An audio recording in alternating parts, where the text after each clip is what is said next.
गठबंधन India alliance में उनका आना 3-4 स्टेट की प्रॉब्लम थी, तो हम देख रहे थे कि वो सोल्व हो जाएगी, लेकिन वो 3-4 स्टेट का मामला था, तो जो हमारी अलायंस कमेटी थी उसमें सहमति नहीं बन पाई, इसलिए हमने अंतिम समय में वहाँ पर प्रत्याशी उतारा है। मैं समझता हूँ कि हम सबका उद्देश्य, बाप पार्टी का भी उद्देश्य है, कांग्रेस का भी है कि हम कैसे भारतीय जनता पार्टी को हराएं। इस तानाशाह सरकार जो ईडी, इनकम टैक्स और सीबीआई का दुरुपयोग करके एक जो तानाशाही से देश को चला रही है, विपक्षी पार्टियों को क्रेश कर रही है, इलेक्टोरल बॉन्ड से घोटाले कर रही है, चोरी और सीना चोरी कर रही है।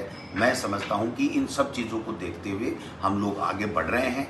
जो जो समय नज़दीक आएगा, जो भी निर्णय हमको लेने पड़ेंगे वो हम लेंगे, लेकिन दिल्ली से एनडीए गवर्नमेंट और मोदी जी का सफाया होगा, वहाँ इंडिया अलायंस सरकार में आएगी। कल जयपुर में घोषणा पत्र लॉन्च हो रहा है और कल माननीय सोनिया गांधी जी, मल्लिकार्जुन खड़गे साहब और शायद प्रियंका गांधी जी भी आ रही हैं, वो सब लोग आएंगे और हम बड़ी विशाल जनसभा करेंगे और उसमें हमारे घोषणा पत्र के बारे में माननीय खड़गे साहब, सोनिया जी और प्रियंका जी बताएंगे। तो मैं समझता हूँ कार्यकर्ताओं में बहुत उत्साह है और अब की बार जो हमारा घोषणा पत्र और हमारी जो गारंटियाँ आ रही हैं वो 101% हमारी इंडिया अलायंस की सरकार बनने पे वो लागू होंगी, जनता को फायदा मिलेगा।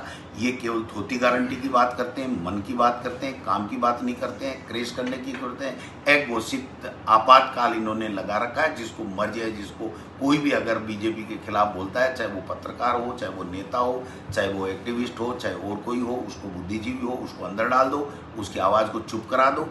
मैं समझता हूँ कि सोशल मीडिया के लिए भी इन्होंने बैन लगा करके एक कमेटी बैठा दी थी सरकार की कि वो कहेगी, वही कंटेंट पास करेगी, वही चलेगा, नहीं तो उसको बैन हो जाएगा। वो तो माननीय उच्चतम न्यायालय था जिन्होंने इसको वापस ऑर्डर को कर दिया, वरना वो सोशल मीडिया का प्लेटफॉर्म भी जैसा मीडिया का ख़त्म किया है दूसरे विपक्षी लोगों के लिए, उसी तरीके से वो ख़त्म करना चाहते हैं। एक लास्ट सवाल है, अलावर जो कि शिक्षा मंत्री है, उनका एक बयान सामने आया है जिसमें उन्होंने पेपर लीक वाले मामले में लेकर सार्वजनिक सभा के बीच में कहा है कि जो पेपर लीक हुए उसमें गहलोत साहब और डोटासरा जी ने पेपर बेचे हैं।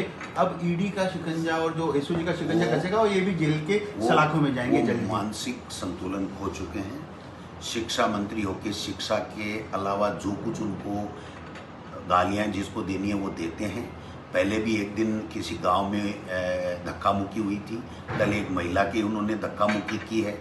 अगर ऐसे शिक्षा मंत्री हैं बीजेपी में, तो मैं समझता हूं कि अब शिक्षा का क्या हाल होगा, हमारे बच्चों का क्या हाल होगा, ये देखने वाली बात है। मैं उन दोनों बयानों का मैंने मेरे वकील को दिया है।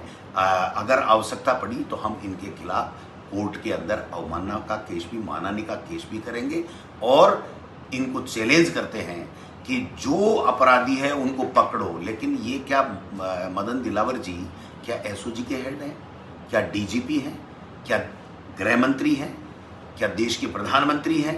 ये किस हैसियत से बकवास कर रहे हैं? ये बकवास है और एक मंत्री नहीं, साधारण व्यक्ति को भी नहीं करनी चाहिए, एक जनप्रतिनिधि को नहीं करनी चाहिए, लेकिन शिक्षा का मंत्री होके शिक्षा का विजन बता मेरे भाई। शिक्षा का कोई विजन नहीं है।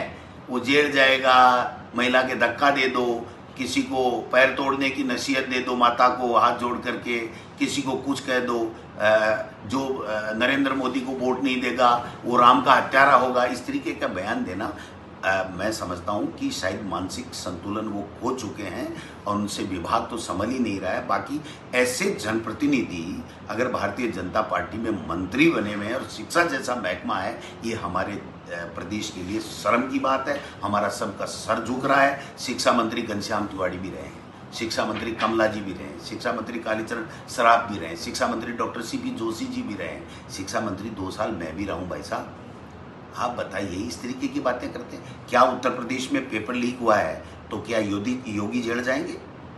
पुलिस की भर्ती का हुआ है तो वहाँ के गृह मंत्री जेल जाएंगे? क्या यूपीएससी की जो एग्जाम्स हैं वो अगर होती हैं तो क्या देश का प्रधानमंत्री जेल जाएगा? क्या गुजरात में पेपर लीक हो रहे हैं तो वहाँ के मंत्री और वो जेल जाएंगे?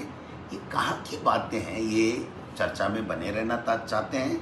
मानसिक संतुलन उनका ठीक नहीं है, इसलिए उनको डॉक्टर को दिखाना चाहिए, ऐसा मैं कहना चाहूँगा। Thank you.